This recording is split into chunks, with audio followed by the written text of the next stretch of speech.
Ok. Eduarda? Tá aí já, pode começar. Então, ok. Bom dia a todos. Nós vamos apresentar sobre o dengue. Meu grupo é eu, Eliene, o João Paulo, a Maria Eduarda e o Samuel. Bom, nós trouxemos de início aqui um caso clínico que foi publicado por Giovannini e Ferro na Brazilian Journal em novembro de 2020. O caso, ele ocorreu no mês de maio de 2020. Então, trata-se de uma paciente AMS do sexo feminino de 80 anos que procurou a unidade do pronto atendimento na cidade de Presidente Prudente devido a um quadro de astenia, inapetência, mialgia, náuseas, prostração e eczema em membros superiores, há 4 dias. Negava febre, tosse ou dispneia. Ela possuía um histórico de hepatite C crônica tratada, é hipertensa, cardiopata crônica e possui diabetes do tipo 2. Foi realizado um teste sorológico de anticorpos IgM-IgG para o SARS-CoV-2 no 4º dia dos sintomas e o resultado veio negativo. No entanto, apesar de ter vindo negativo a sorologia aí, como a paciente já possuía fatores de risco, então decidiu-se por melhor precaução deixá-la na enfermaria do hospital, quando ela foi então transferida para o Hospital Regional de Presidente Prudente, com a hipótese diagnóstica de dengue e Covid, e com os seguintes exames laboratoriais: hemoglobina de 12, hematócrito de 36%, plaquetas de 155 mil e leucócitos de 6.160. Pode passar, Eduardo. E aí, o que vocês acham qual que é a hipótese diagnóstica sugestiva para este caso? O que vocês acham? Eu acho que é dengue. Eu ficaria bem em dúvida com o Covid, viu? Considerando que a obra de dengue, né? Chutar dengue é fácil. Então. Perfeito. Eu acho que também a questão de não haver febre, sintomas respiratórios. Não que Covid não possa se apresentar assim, mas também diminui um pouco a probabilidade. O raciocínio de não ter febre realmente dificulta o raciocínio. Mas vocês têm que lembrar que idoso, ele pode ter doenças sépticas e não ter febre. Às vezes tem até hipotermia e não apresenta febre. Então, o raciocínio clínico com o idoso, ele é um pouco diferente do adulto jovem. Então, fica sempre essa dúvida. Não teve febre, mas é idoso. Então, pode se considerar tendo febre, sim. Sem apresentar febre, entendeu? Até pela lentificação do próprio sistema imune, né? Então, dá para se confundir bastante. Mas eu não vou falar a resposta agora, tá? Nós vamos para a aula e aí depois, no final, a gente apresenta a resposta do caso. Obrigada. Bom dia. Estão todos me ouvindo? Sim. Ok. Meu nome é Samuel. Eu vou dar início aqui essa parte falando sobre a epidemiologia da dengue. Pode passar, por favor, Eduardo. Certo. A gente conseguiu dados até a 38ª semana de 2020, certo? Para a gente fazer esse comparativo. E quando foi ontem, a gente conseguiu também dados que eu vou apresentar ao final da parte de epidemiologia, até a 14ª semana de 2021, até o dia 15, até o final da primeira quinzena de abril.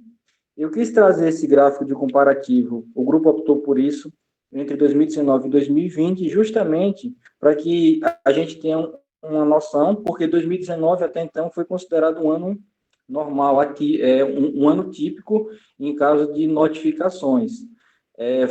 Foram registrados na ordem, em 2019, na ordem de 2 milhões de casos prováveis de dengue, certo? E aí a gente consegue observar aí a comparação com o ano de 2020. 2020 a gente tem essa linha em vermelho, e 2019 essas barras acinzentadas.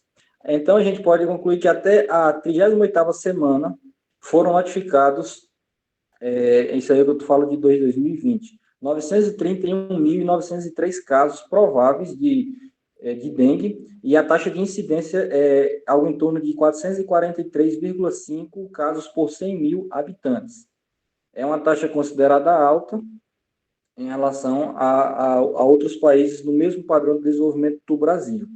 Nesse período, a região centro-oeste foi a que apresentou a maior incidência, com aproximadamente 1.170 casos por 100 mil habitantes, ou seja, quase 3 vezes esse valor, seguida das regiões sul, 930 casos por 100 mil, sudeste, 340 casos, nordeste, 250 e o norte com 108.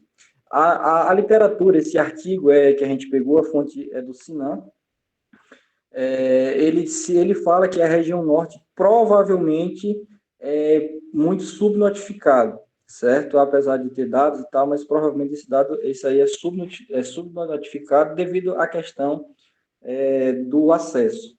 A distribuição dos casos prováveis de dengue no Brasil por semanas epidemiológicas de início dos sintomas demonstra que até a 11ª semana, a curva epidêmica, ou seja, vocês podem observar aí que até a 11ª semana, ela vem um pouco acima do ano de 2019, certo? E a partir dessa semana aí, quando foi decretado aqueles casos, o lockdown, né, o fechamento de comércio, esse número começou a cair bruscamente.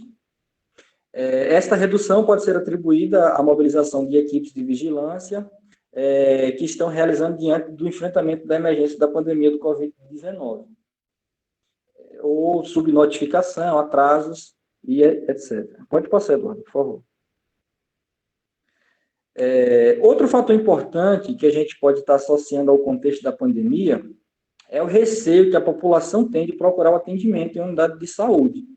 No período, só para a gente ter uma noção, entre janeiro e junho de 2020, ocorreram 94% das notificações, certo? Então, entre a primeira e a 26ª semana, 94% das notificações até a 38ª já haviam sido feitas. Nesse cenário, a gente pode observar aí que se destacam os estados do Paraná, São Paulo, Ceará, Bahia, Mato Grosso do Sul, Goiás e o Distrito Federal. Entre as semanas 27 e a semana 38, ou seja, foram notificados 6% dos casos prováveis. Pode passar, por favor. Agora eu trouxe aqui um mapa de dados laboratoriais. Durante esse período de estudo epidemiológico, entre a 38ª, da 1 até a 38ª semana de 2020, eles foram testados 284.116 amostras diagnósticos de dengue. E os métodos utilizados foram sorologia, biologia molecular e isolamento viral. Os exames de biologia molecular e isolamento viral, em que é possível detectar o sorotipo dengue, que a gente vai falar um pouco mais na frente, corresponderam a apenas 10% dessas amostras detectadas. E a sorotipagem foi feita em pouco mais da metade, aproximadamente 54% de todas as amostras das notificações por dengue. O restante que não foi notificado é simplesmente o artigo traz, que é um diagnóstico clínico. A dengue, a gente vai falar daqui a pouquinho do sorotipo delas, mas tem o dengue 1, 2, 3, 4 e 5. Eu vou explicar isso um pouco mais na frente. E ele foi o dengue 2 foi o sorotipo mais predominante, cerca de 82%, isso vem mostrando que ele é o tipo mais comum em todos, até de 2016 para cá, quando a gente conseguiu dados, certo? E nesses estados aí que vocês podem ver em laranja, a gente teve os sorotipos dengue 1 e dengue 2. Nos estados do Paraná, Santa Catarina e Mato Grosso do Sul, a gente houve as notificações de o dengue 1, 2 e 4, e em São Paulo, o único desse estado, em São Paulo, você teve as notificações dos 4 tipos de sorotipos, o 1, 2, o 3 e o 4. E até o momento que a gente fez isso daí, não houve notificações em relação ao estado do Amapá. Pode passar, Eduardo, por favor.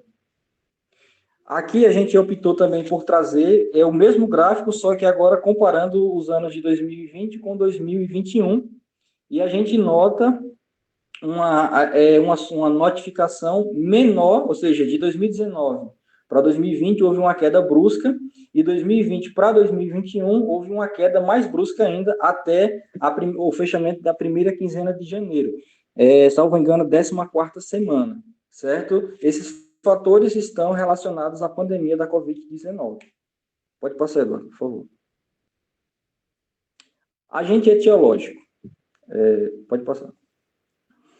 Vamos lá. Agente etiológico, também chamado de patógeno, ele vai ser o organismo que é responsável por provocar a doença, ou seja, é o que desencadeia os sinais, sintomas típicos de um determinado problema de saúde. No caso da dengue, o vírus causador seria o agente etiológico e não o mosquito. O mosquito é o vetor, como o colega, mais para frente aí, o colega vai falar sobre isso. O vírus da dengue é um arbovírus. O que é que significa arbovírus? Arbovírus é simplesmente um vírus que é hospedado inicialmente por artrópodes, como os mosquitos, certo? Essa é a definição que nós temos de arbovírus. A dengue é do gênero Flavivírus e pertencente à família Flaviviridae. Apresenta 5 sorotipos, que eu já havia falado lá, né? Que é o DENV1, DENV2, DENV3, DENV4 e DENV5. No Brasil, nós só encontramos os 4 primeiros sorotipos, certo? Esse 5º sorotipo ele foi descoberto em 2013 na Malásia, mas até o momento não se tem registro dele aqui no país. A diferença entre eles, o artigo trata como se fosse questão de mutações. Não existe diferença em relação a sinais e sintomas que o paciente pode apresentar. É simplesmente que o paciente, por exemplo, que pegou a DENV1, ele simplesmente, o sorotipo 1, ele simplesmente vai estar imune somente ao sorotipo 1, a DENV1.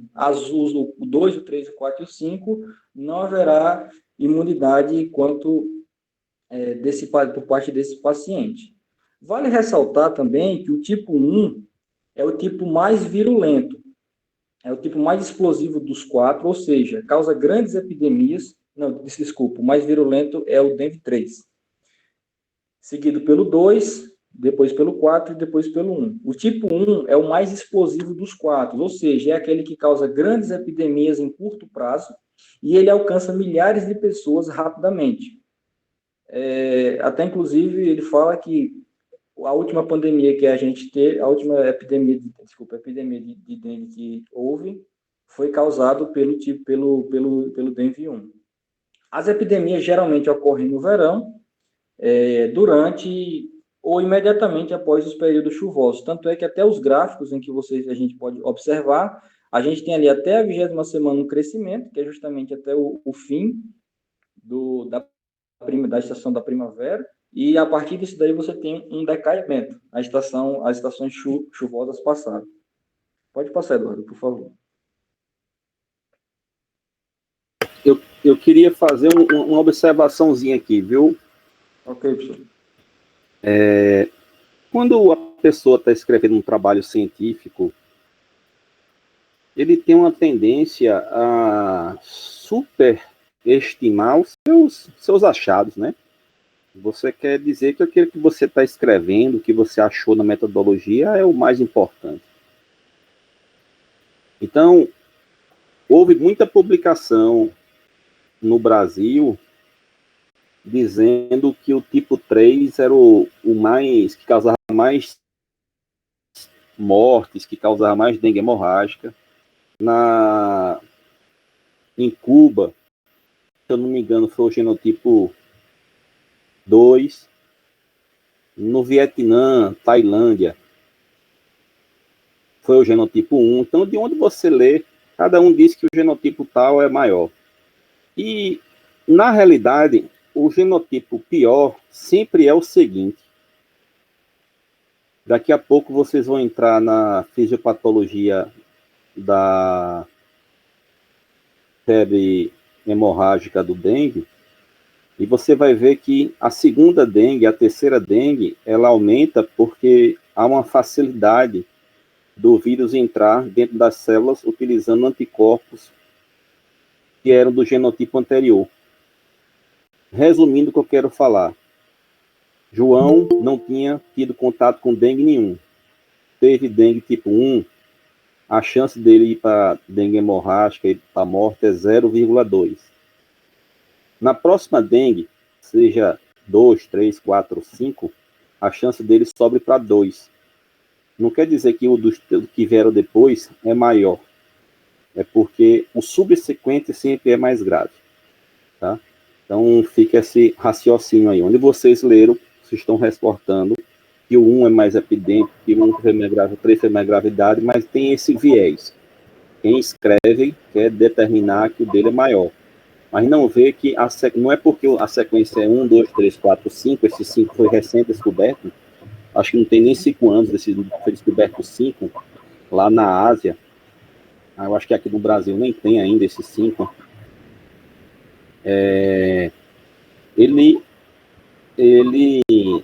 A sequência não é você pega o 1, depois você pega o 2. Não, você pode ganhar o tipo 5 na primeira vez. E a primeira vez do 5 vai ser mais tranquilo do que você pegar a segunda vez com o tipo 1. Eu espero que vocês tenham entendido esse raciocínio. Professor, está me ouvindo? Oi. Esse raciocínio valeria para as outras arboviroses ou é só para dengue? De sempre, quando você vai contrair da outra vez, tem uma chance maior de ter um quadro mais grave? Esse raciocínio ele é da dengue. Não sei se outra arbovirose tenha isso. E vamos lá, arbovirose AR é de artrópode. BO de Bornet é transmissão. Então, arbo é transmissão por artrópodes. Então, existe a doença, me deu um branco aqui, que é transmitido pelo carrapato, é uma arbovirose, ou uma arbozoonose. Então, transmitido por artrópodes é uma arbo, tá? É isso que a arbovirose, ou arbozoonose quer dizer. E no dengue tem essa sequência. Eu não posso extrapolar para toda e qualquer outra arbovirose, não, tá? Porque não são todos que têm essa questão de genética. Vamos lá, outra arbovirose. Nós temos a febre amarela. A febre amarela, inclusive, é um flavivírus também, e igual, da mesma família, do que o da dengue. E na febre amarela a gente não trabalha com subtipos.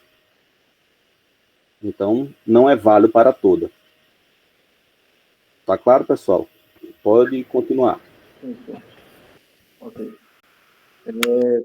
Estrutura viral.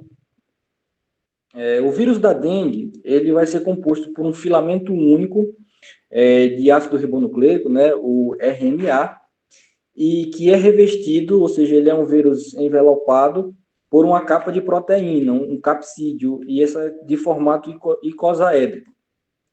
Ele também tem na sua composição uma proteína ligante, que é a proteína M, e o dímero E, ou proteína E, que eles servem de proteção e de acoplamento à célula do hospedeiro. E vale ressaltar que ele, apesar de ele ser um vírus de material genético RNA, ou seja, de fácil mutação, pouco ele tem se modificado nos últimos anos. Pode passar, Edu. Bom dia a todos, pessoal. Meu nome é João Paulo e vou dar continuidade falando um pouco agora sobre a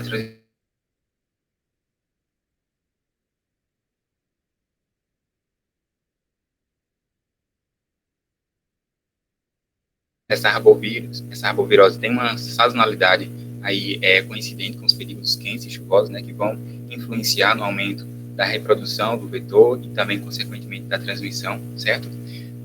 Essas vias de transmissão, existe a vertical, a transfusional, que pelo que eu vi, elas são raras, mas pode acontecer, existe a vetorial, que é a principal forma. E qual é o vetor, né? É o mosquito da família Culicidae, o Aedes aegypti, mas especificamente a fêmea desse mosquito.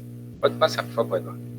E aí, esses mosquitos, né, tanto o macho quanto a fêmea do Aedes aegypti, eles se alimentam da seiva, certo? Porém, a fêmea, ela precisa de algumas substâncias para amadurecer os seus ovos, certo? E ela vai buscar essas substâncias no sangue humano. Esse mosquito, ele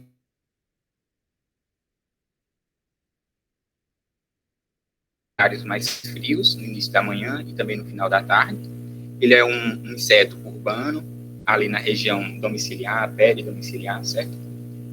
Ele tem uma abrangência, né, um raio que esse mosquito fêmea vai buscar esse sangue a cerca de 100 metros de distância do local onde a oviposição, certo? Elas também podem atingir altitudes elevadas, certo? Em prédios, por exemplo, através de elevadores, através de sacolas, brinquedos, enfim. Pode passar. E aí, existe o ciclo, que é um ciclo humano-vetor humano. O homem, né, ele é o reservatório e o vetor é esse mosquito, certo? E o processo de transmissão é o seguinte: existe o período de incubação intrínseco, que vai acontecer no organismo humano, que pode ter uma duração variável de 4 a 10 dias. Também existe o período virêmico, que também acontece no organismo humano, e dá-se início ali cerca de um dia antes do início da febre, e é nesse momento que vai ter uma grande quantidade de vírus circulando na corrente sanguínea do indivíduo.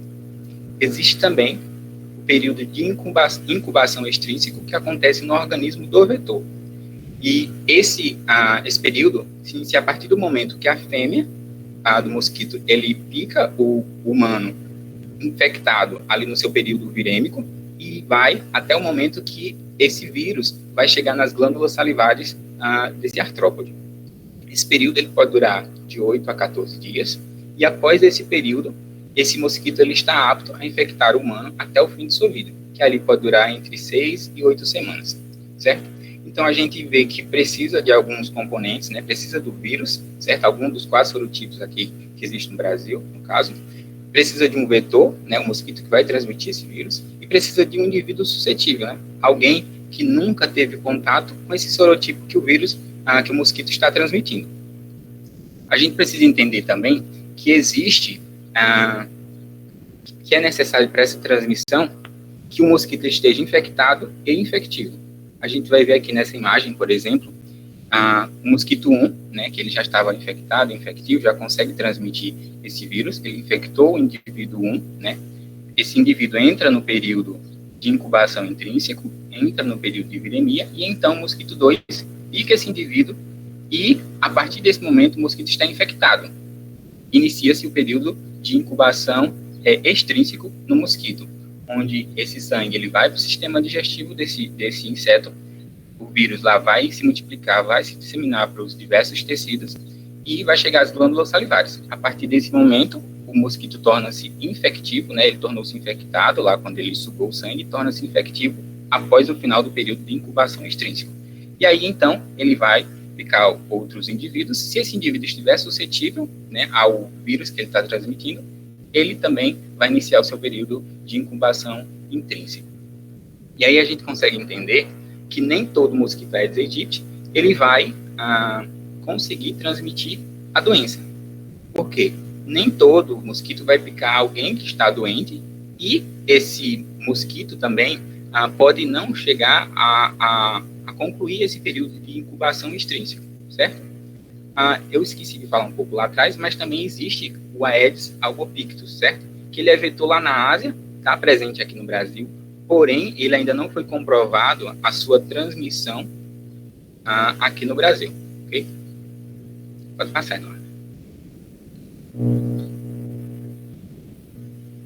Vamos dar continuidade, então, à fisiopatogenia do dengue.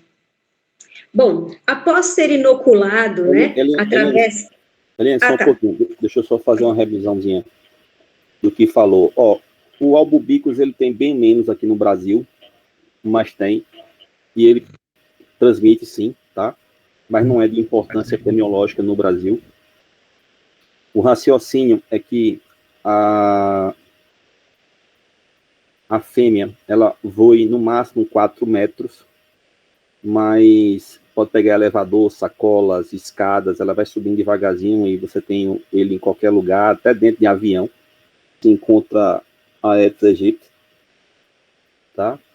E a fêmea adora fazer a ovoposição onde tem água limpa. Contudo, se ela não encontrado larvas de Aedes, inclusive no esgoto. Então, faz parte do controle da dengue ter saneamento básico, ter controle de esgoto, não ter esgoto a céu aberto e assim vai indo. Mas vamos agora para a fisiopatogenia. Continua, Eliane. Bem, então, né, a fisiopatogenia, após ser inoculado aí através da picada do mosquito fêmea, os vírus do dengue, eles fazem a sua primeira replicação em células musculares, estriadas, músculos lisos, fibroblastos, bem como os linfonodos locais também. Indo, então, a multiplicação, tendo início a viremia, disseminando, então, para todo o organismo. E os vírus, eles circulam livremente pelo plasma ou no interior dos monócitos e macrófagos, porque é onde esses vírus, eles têm um tropismo por essas células fagocitárias, os quais ocorrem os maiores sítios de replicação viral. Os sintomas são bem gerais: febre, um mal-estar geral, que coincide com a viremia, devido aos altos níveis sérios que são liberadas pelos macrófagos, que interagem com os linfócitos T, que é as nossas células de defesa. E também, elas são chamadas, o dengue ele é chamado de doença espectral. Por quê? É uma doença que ela dá desde um sintoma básico, como uma febre ou um mal-estar, né, sendo oligossintomático ou sintomático. Então, muitos de nós e não ter tido qualquer sintomático, apenas com mal-estar e passou. Até mesmo a uma doença grave do dengue, por isso ela é chamada de espectral, vai de uma coisinha mais leve até algo mais grave, que é a febre do dengue, a febre hemorrágica do dengue e a síndrome do choque do dengue.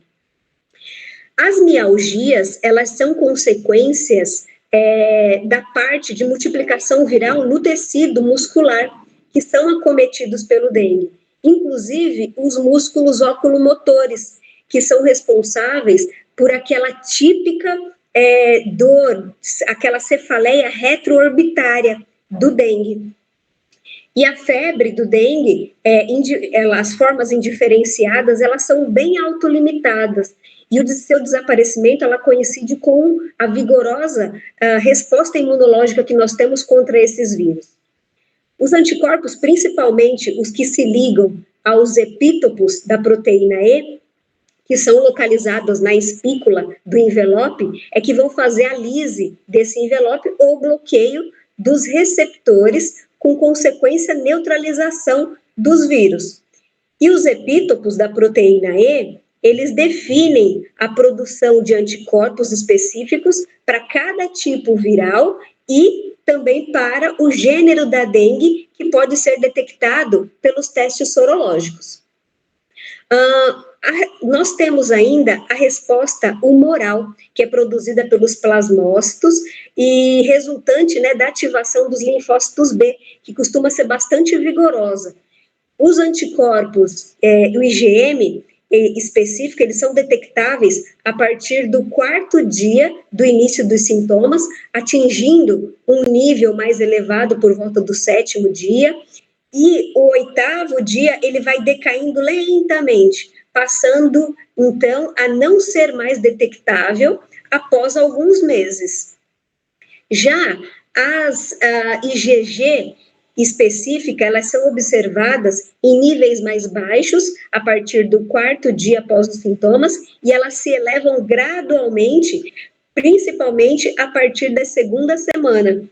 E elas são detectáveis por vários anos aí, conferindo a imunidade contra aquele tipo infectante do vírus do dengue e provavelmente por toda a nossa vida, por aquele único tipo, ok? Então, temos que frisar isso bem claro na nossa cabeça.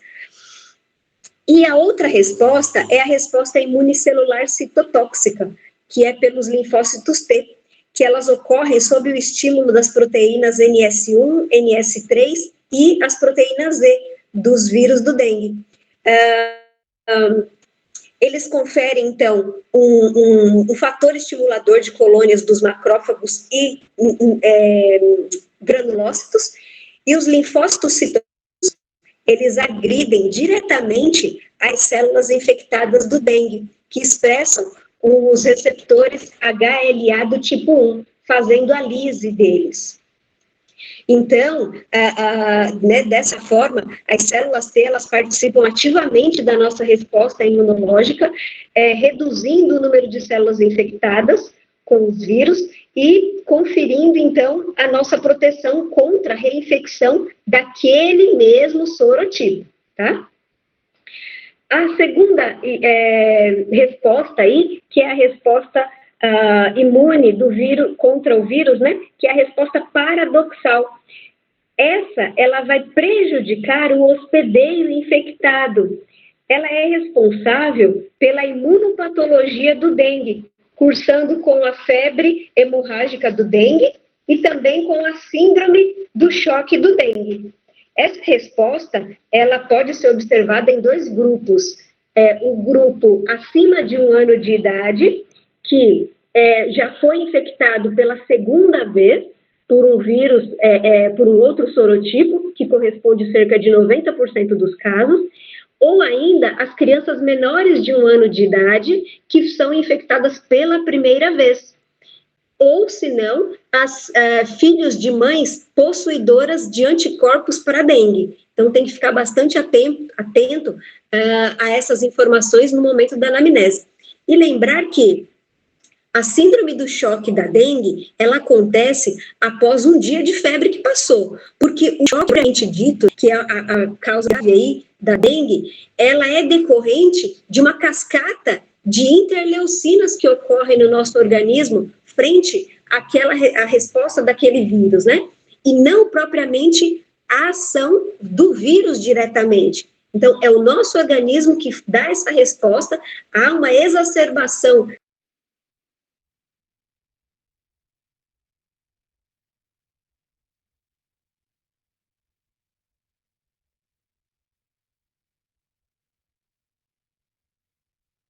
Parei de ouvir. Vocês estão me ouvindo? Sim, Caiu? Caiu aí. Acho que ela caiu, professor.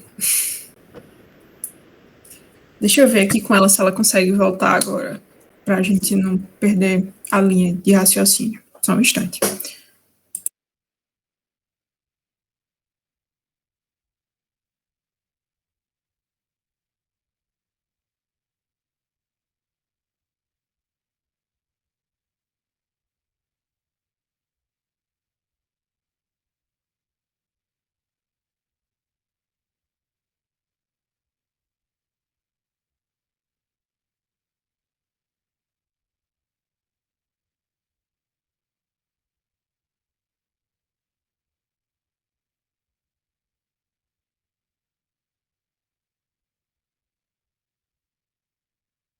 Estão me ouvindo?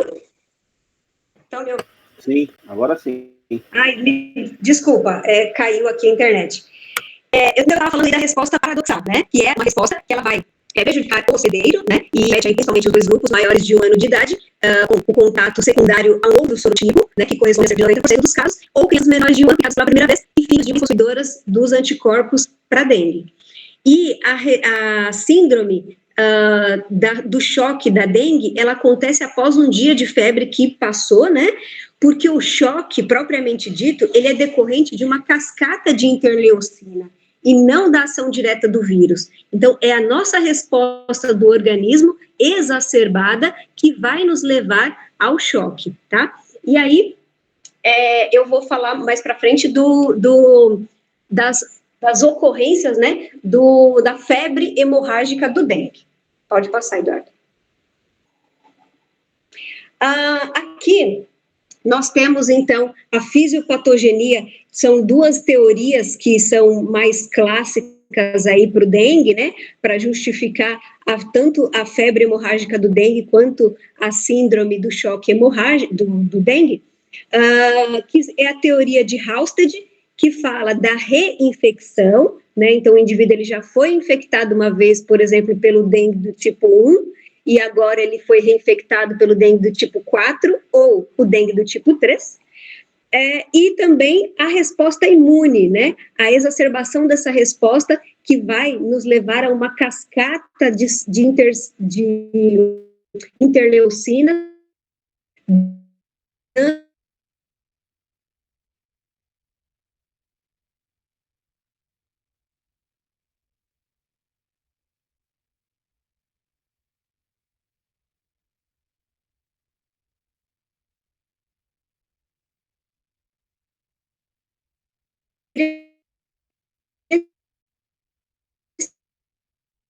esses elementos hemorrágica do dengue. Quais são esses elementos, né?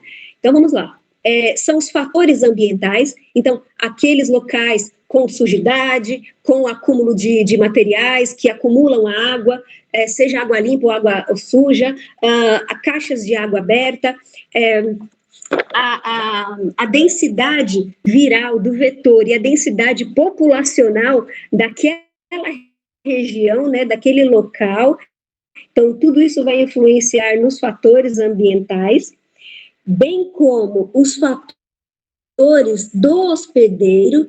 Então, a infecção secundária deste hospedeiro por um novo sorotipo, quais são as comorbidades que este hospedeiro já possui, né?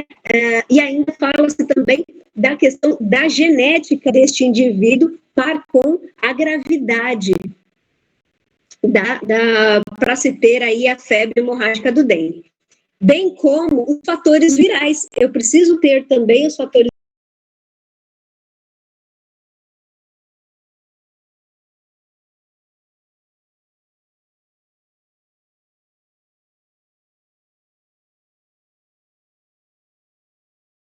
virais. Qual o vírus que está circulando ali naquela região, naquele momento, né? Então, eu preciso também saber destes fatores virais que antecedem essa febre hemorrágica do dengue, assim como a síndrome do choque hemorrágico. Pode passar, Eduardo.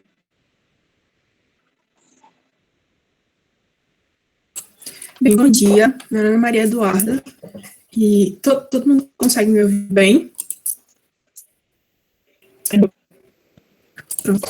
A gente vai conversar um pouco sobre quadro clínico, diagnóstico diferencial e diagnóstico da dengue. Quadro clínico, querendo ou não, talvez a gente conheça bastante dentro dessa classificação aqui. Dengue clássica, dengue hemorrágica, síndrome do choque da dengue e dengue com complicações. Porém, nesse último manual aqui, de 2016, pelo menos foi que eu tive contato do Ministério da Saúde, ele pede que a gente passe a ver a dengue, não dessa forma, mas como uma doença única, dinâmica e sistêmica. Partindo disso, a gente precisa entender que a dengue pode se apresentar basicamente de duas formas principais, que seriam uma dengue de forma assintomática ou de uma forma sintomática, sendo que essa forma sintomática você pode variar desde quadros oligossintomáticos até quadros graves que podem até mesmo levar esse paciente a óbito.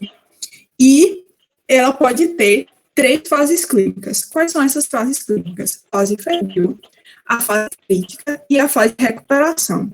É importante a gente entender que o paciente não necessariamente vai passar por essas 3 fases. Nós podemos ter o paciente que vai sair da fase febril direto para a fase de recuperação.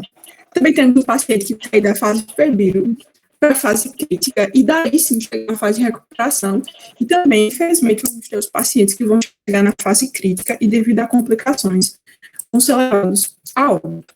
Tá, Eduardo, mas o que acontece em cada uma das fases? É sobre isso que a gente vai conversar agora.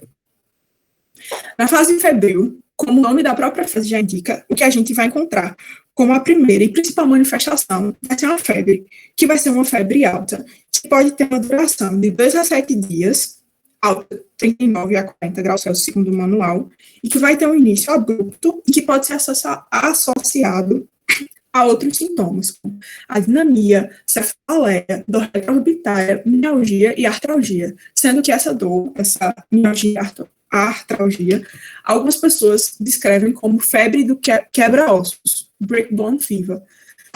Eu nunca tive dengue, mas tive contato com algumas pessoas que tiveram, e o relato delas é sempre essa, que parece que tomaram a pior peia da vida delas, e que tudo dói, e que ficar parado dói, e que mexer também dói. Mais ou menos isso. Tá, o que mais o paciente pode apresentar nessa fase febril? Ele pode apresentar um enxantema maculopapular, mas esse enxantema, ele acontece geralmente em apenas metade dos pacientes, então a ausência dele não deve fazer com que você descarte dengue.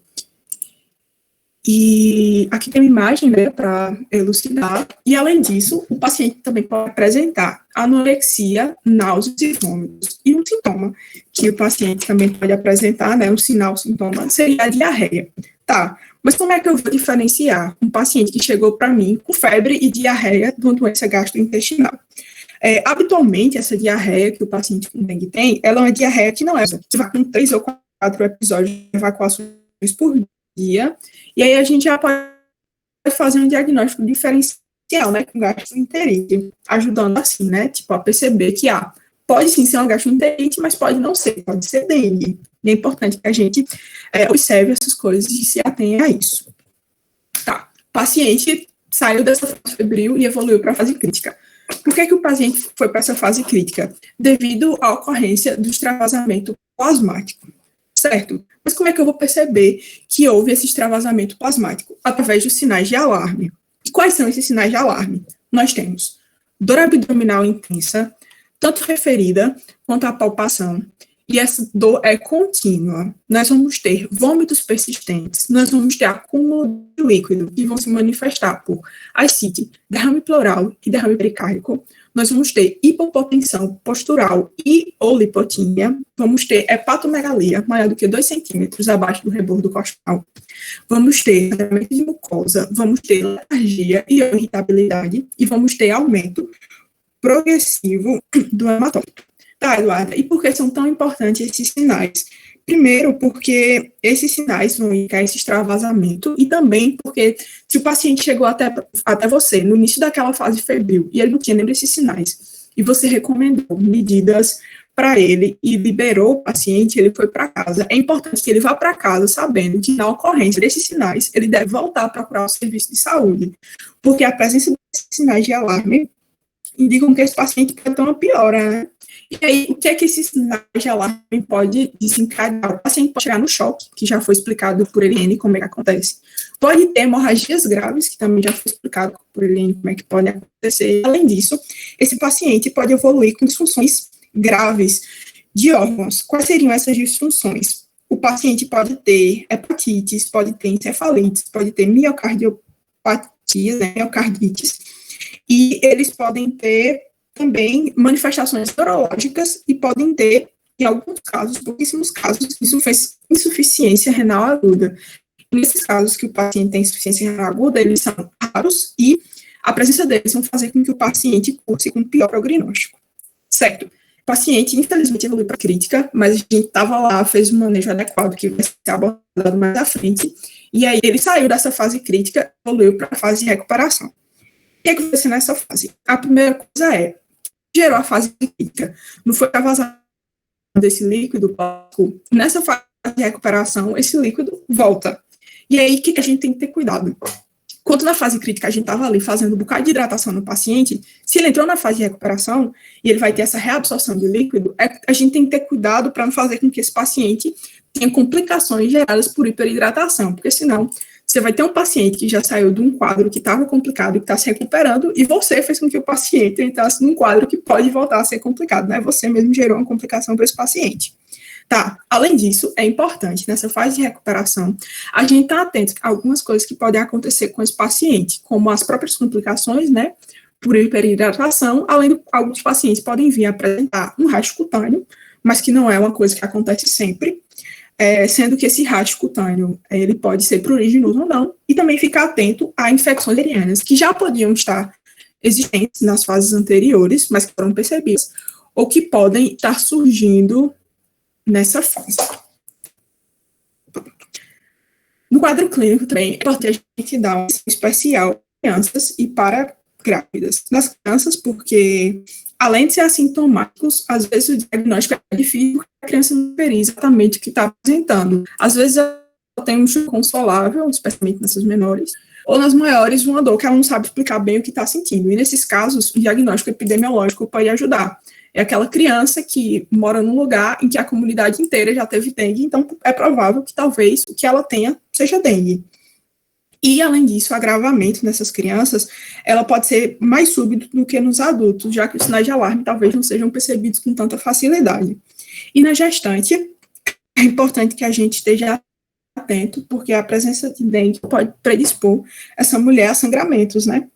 E aí esses sangramentos podem ser uma complicação, né, nessa gravidez, além de exporem ao feto a um risco maior de baixo peso ao nascer e até mesmo a abortamento. Certo. Tá. Quanto ao diagnóstico diferencial, primeiro é importante a gente conseguir fazer esse diagnóstico diferencial também são transmitidas pelo Aedes aegypti. E aí nós temos a dengue, a chikungunya e a zika. E essa tabelinha aqui, do próprio manual do Ministério da Saúde, ajuda a gente, de uma forma bem simples até, a fazer esse diagnóstico.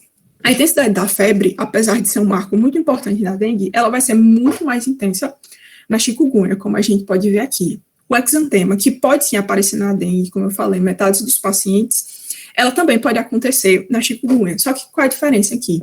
Aqui eles apontam que vai acontecer a partir do dia 5, dia 7, na dengue. E na chikungunya ela vai aparecer exatamente junto com os sintomas. Então é uma forma importante, né, da gente talvez conseguir fazer um diagnóstico diferencial entre essas duas patologias. A mialgia é mais intensa na dengue, a dor retroorbital é mais intensa na dengue do que na chikungunya. Os sangramentos também são mais prováveis de acontecer na dengue.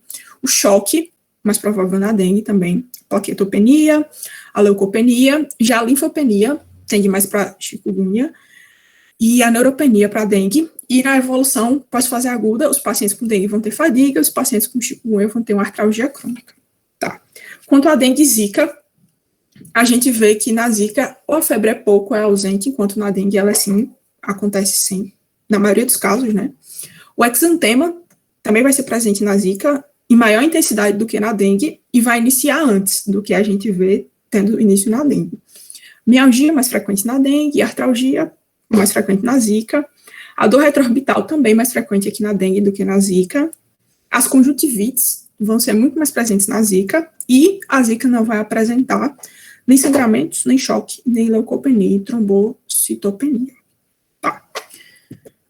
Também é importante a gente conseguir fazer um diagnóstico diferencial entre dengue e a doença do momento, né, o novo coronavírus. Apesar da febre ser comum nos dois, o principal diferencial que a gente vai ter entre os dois são as manifestações respiratórias, que vão ser muito mais comuns no novo coronavírus do que na dengue, né?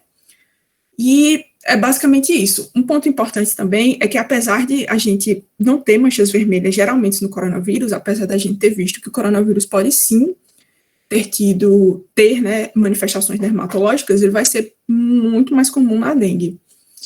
E dor de garganta mais comum para o coronavírus, tosse também mais comum para o coronavírus, né? E a dor de cabeça, aqui está apresentado como às vezes, mas também é um achado que pode ser comum no nosso novo coronavírus, certo? Saindo do diagnóstico diferencial, vamos para o diagnóstico propriamente dito da dengue, né? Tá. Primeira coisa que é importante é ser feita uma anamnese. Uma coisa que eu esqueci de comentar. O paciente chegou para você está em dúvida se o paciente tem dengue, zika ou chikungunya.